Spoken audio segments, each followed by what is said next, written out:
This mission is the first step toward launching astronauts into space from American soil, something we've not been able to do since the shuttles retired. And not just quick flights to the space station.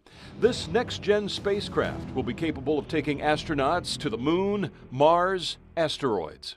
We're going to put people back into space, but not only into low Earth orbit, but really go beyond. Aerojet Rocketdyne, the Rancho Cordova aerospace company that played a key role in getting us to the moon 45 years ago, we have a liftoff, is now a major player in taking us back to space. A lot of people don't know, it's kind of the quiet guy sitting out here building rocket engines. On this test flight of the Orion spacecraft, the main rocket engines, the upper stage motors, and the thrusters that maneuver Orion in space and return it to Earth were all built by Aerojet Rocketdyne.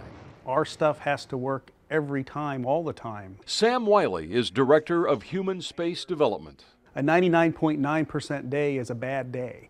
Because that 1/10%, and if you don't get it right, you could lose a crew. The Orion spacecraft is called Apollo on steroids, and not since Apollo have we launched a capsule designed to carry humans so deeply into space. Stressful from a lot of sense, but it's pretty exciting. Orion will orbit 3,600 miles above the Earth and make a blazing re-entry into the atmosphere, just as if it were returning from the moon or Mars.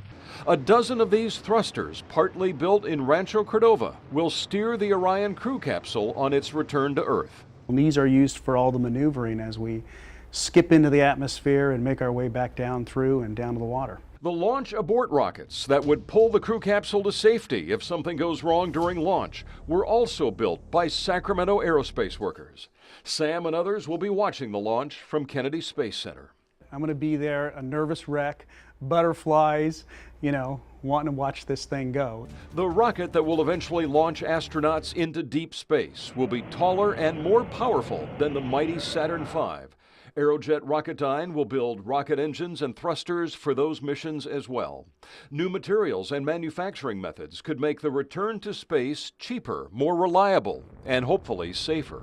History's got a lot of tough lessons, so we're always relooking at those lessons learned to make sure that we're covering ourselves as we push forward. Apollo was focused solely on landing men on the moon. the Eagle has landed. Orion could go many places, and the destinations will be chosen later. The first step is getting off the ground.